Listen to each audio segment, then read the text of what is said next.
Buenas noches. ¿Sí me escuchan bien? Sí. Buenas noches. Bienvenidos a todas y a todos a la Casa de Francia para esta Noche de las Ideas. ¿Somos demasiados? ¿Podrá aguantarnos este planeta? ¿O mejor movernos a otro planeta? ¿Todavía puedo comerme este taco de carne que me encanta tan rico sin culpa? ¿O llamarme un Uber cuando mi bici me está esperando justo aquí? ¿Todas las empresas hacen greenwashing o si la innovación nos va a salvar y podemos lograr un consumo sustentable? ¿Toda esa ecoansiedad de los jóvenes no es un poco demasiado? ¿Qué tal el bienestar? Tengo muchas más preguntas. Y probablemente ustedes tienen respuestas, ¿o no? Quizás les gustaría compartir sus respuestas en la noche de pie que arrancará aquí mismo a las 9:30. La palabra estará suya. Quizás antes de tomar la palabra, yo voy a escuchar a Antonio Lascano, Timote Parecki, Nastasia Martín, para refinar un poco mis ideas. O participar en el taller de Mural del Clima, del que se habla hasta el Senado mexicano. Y si ya no puedo más, mejor me relajo con una performance, un ensayo sobre la lentitud, comiéndome un rico taquito vegano del patio de comida que está justo por ahí. Tomando mi tiempo para reflexionar, porque a veces menos es más. Declaro la Noche de las Ideas 2023 abierta y cedo la palabra al doctor Antonio Lascano, que nos hace el honor de abrir esta noche, y la antropóloga Nastasia Martín.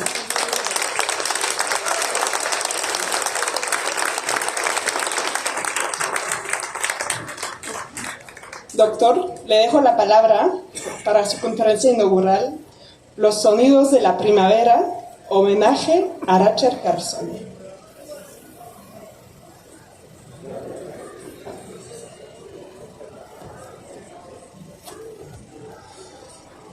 Muy buenas noches.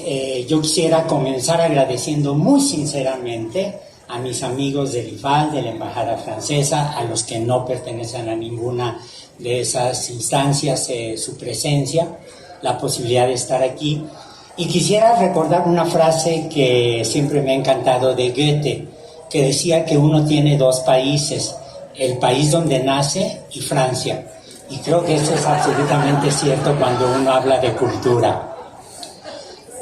Bien, como ya dijeron, el texto se llama Los sonidos de la primavera, homenaje a Rachel Carson.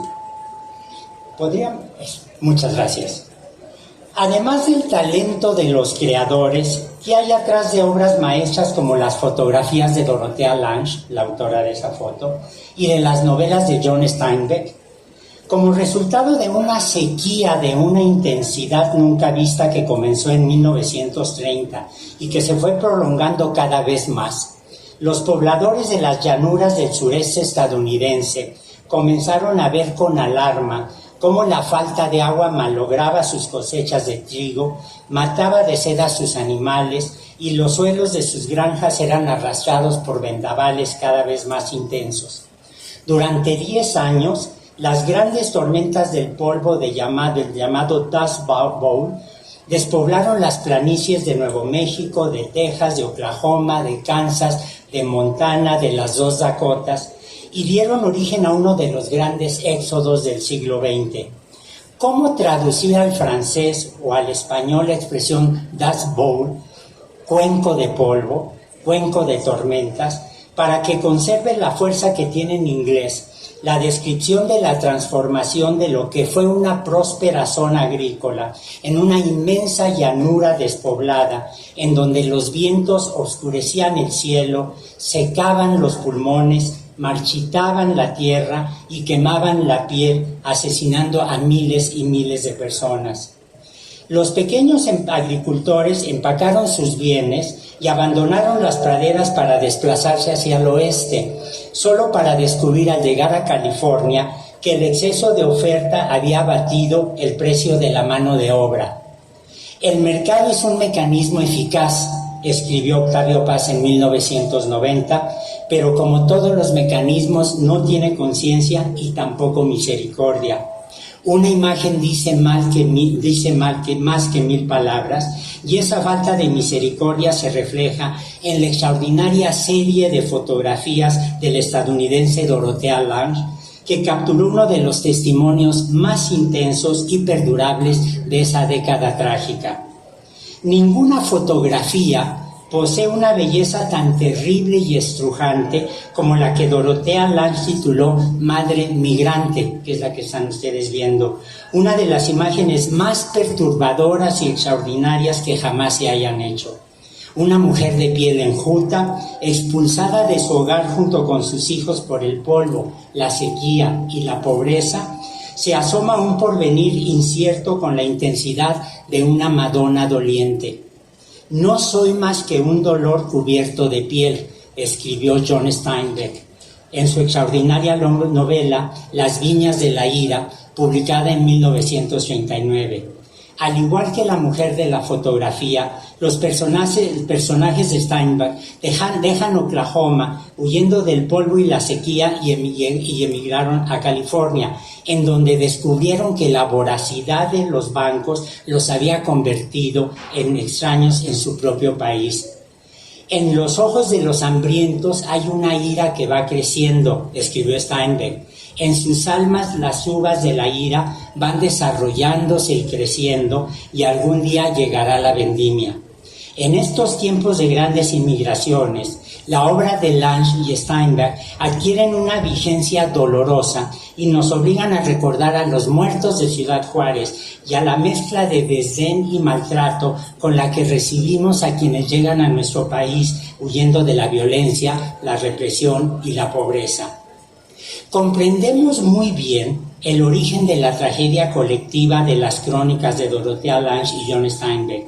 La crisis agrícola y social se inició con las reverberaciones económicas de la caída de la bolsa de Wall Street en 1929, que marcó el inicio de la Gran Depresión, y se intensificó un año más tarde con las grandes sequías que de manera sorpresiva e inesperada comenzaron a azotar el sureste de los Estados Unidos. A pesar de su extensión, las grandes llanuras resultaron ser ecosistemas de una enorme fragilidad que, al ser sometidas a una agricultura intensiva, se vinieron abajo. La creciente demanda del mercado, el mercado siempre insaciable, por trigo, provocó que los habitantes de la zona abandonaran la ganadería y comenzaran a practicar el cultivo de los cereales a gran escala, desplazando a las gramíneas endémicas cuyo pasado evolutivo les permitía tolerar la falta de agua y fijar el suelo. Al fracasar las cosechas de trigo por la sequía, el suelo seco y desnudo era rápidamente arrastrado por el viento. Las sequías no son raras. El arte rupestre del Sáhara es un testimonio extraordinario de la llanura húmeda, en donde manadas de elefantes, jirafas, hipopótamos y antílopes recorrían grandes pastizales y humedales. Nos cuesta trabajo imaginar estas manadas en el Sáhara.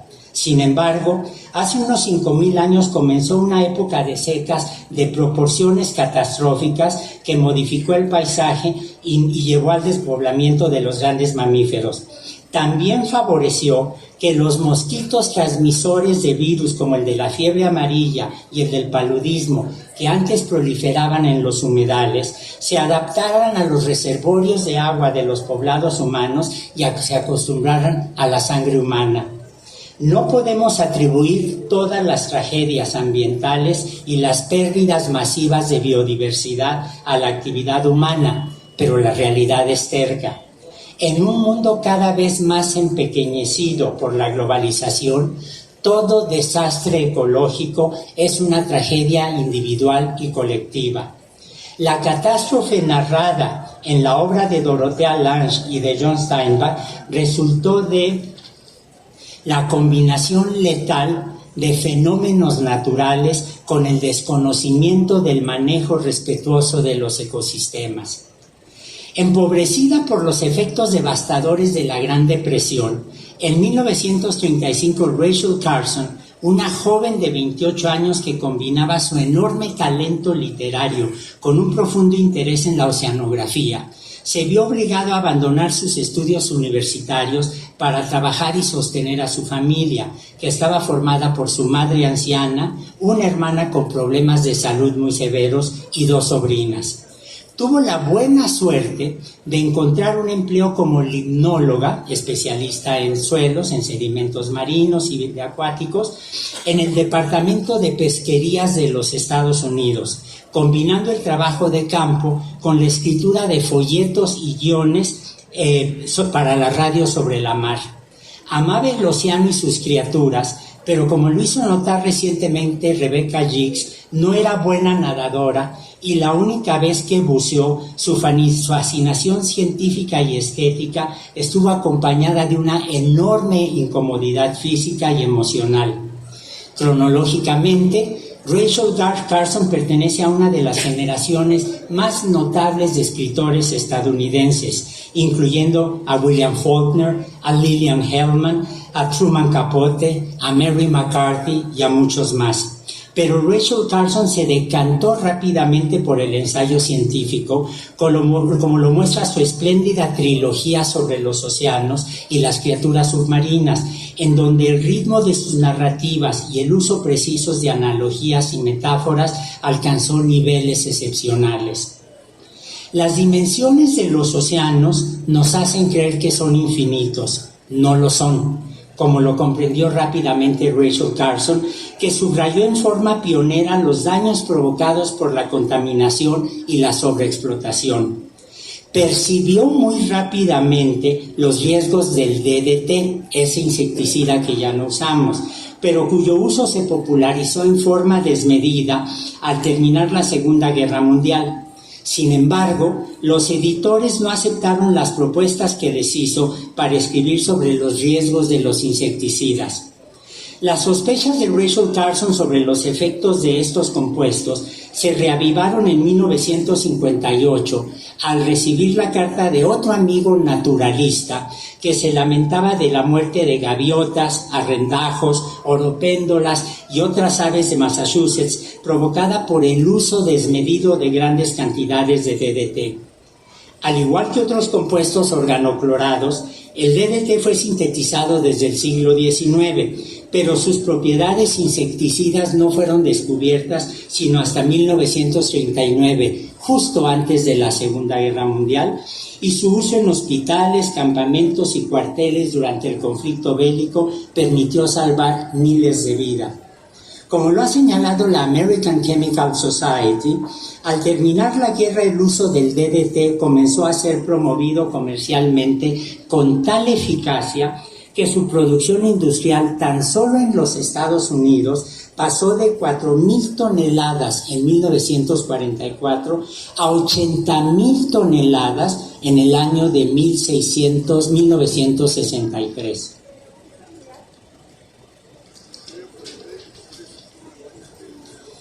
A lo largo de 4 años, Rachel Carson fue recopilando en forma meticulosa datos sobre las propiedades químicas y los efectos biológicos del DDT, un compuesto liposoluble que se acumula en los tejidos animales, provocando no solo la muerte de plagas, pero también la de insectos útiles como las abejas y otros polinizadores, matando por igual a vertebrados e invertebrados, acumulándose en el suelo, en los ríos y en los lagos que arrastraban la sustancia al mar, en donde se incorporaban a las cadenas alimenticias hasta llegar al hombre, provocando efectos letales que se prolongaban a lo largo de días, semanas y meses, envenenando el ambiente y provocando cánceres y daños genéticos en niños y adultos. Carson revisó cientos de artículos científicos y entrevistó a ecólogos, médicos, edafólogos, oceanógrafos y biólogos marinos. Armada con todo ese material, publicó partes de su manuscrito en The New Yorker y finalmente le dio forma de libro. Eran tiempos de protesta y contracultura y la sociedad estadounidense vio surgir movimientos antisistemas como las protestas en contra de la guerra de Vietnam, la lucha por los derechos civiles, el movimiento feminista.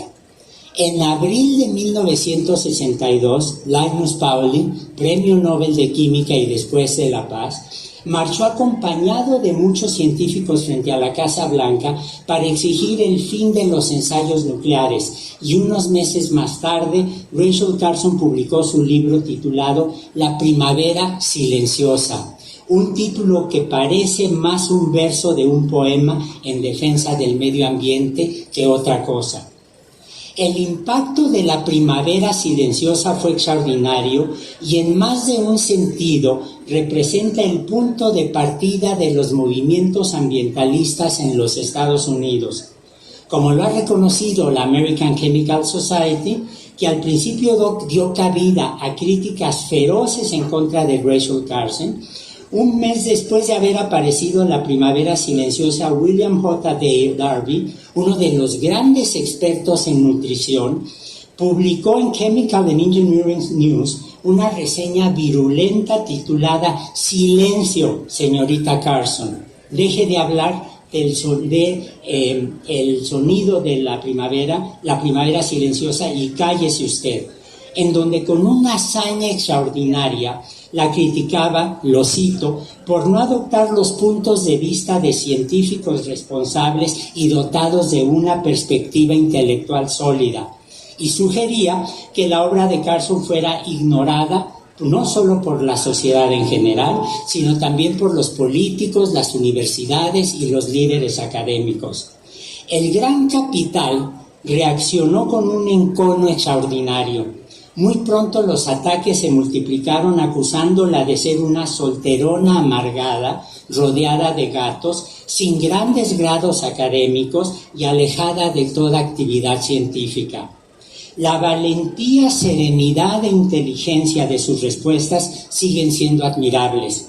En ningún momento se arredró, y el interés de científicos cercanos al presidente John F. Kennedy hizo que apenas un año después de haberse publicado el libro, el volumen se convirtiera en la base para la regulación de la producción y el uso masivo de pesticidas y protección del medio ambiente. Víctima de un cáncer agresivo, Rachel Carson falleció en 1964, apenas 2 años después de haber publicado su libro. Nunca prohibió prohibir en forma histérica el uso de insecticidas y el desarrollo de agroquímicos, sino que recomendaba cuidadosamente las estrategias para evaluar sus riesgos y ventajas, sugiriendo la búsqueda de alternativas biológicas que no fueran dañinas para el ambiente. Nunca se opuso al desarrollo científico, sino que fue una mujer empeñada en promover el estudio y aplicación de un conocimiento al servicio de la sociedad y no de los intereses del mercado. La recuerdo ahora porque me sigue sorprendiendo que su figura no haya sido recuperada en México, tampoco en Francia, por los movimientos de defensa del medio ambiente y los movimientos feministas, sobre todo ahora cuando su actitud mesurada y comprometida nos sirve de ejemplo para acercarnos a problemas como el cambio climático, la biotecnología y el uso de los antibióticos. Como escribió Octavio Paz, cuya muerte conmemoramos hace unos días, en 1990 al recibir el Premio Nobel, y cito a Paz, las sociedades democráticas desarrolladas han alcanzado una prosperidad envidiable. Asimismo, son islas de abundancia en el océano de la miseria universal. La contaminación no solo infesta al aire, a los ríos y a los bosques, sino a las almas. Una sociedad poseída por el frenesí de producir más para consumir más tiende a convertir las ideas, los sentimientos, el arte, el amor, la amistad y a las personas mismas en objetos de consumo. Todo se vuelve cosa que se compra, se usa y se tira al basurero. Ninguna sociedad había producido tantos desechos como la nuestra, desechos materiales y morales. Hasta aquí la cita de Paz. Cada vez entendemos mejor que los excesos de las sociedades de consumo no pueden continuar en forma indefinida y que la mesura debe guiarnos en la protección de los recursos naturales. El mundo y sus riquezas no son infinitas ni en el tiempo ni en el espacio. La prosperidad de una nación no se puede medir solo por el Producto Interno Bruto, sino que debe considerar los derechos humanos, el bienestar social y la relación con el medio ambiente. Ello trae consigo, no lo olvidemos, un compromiso político que no podemos ignorar.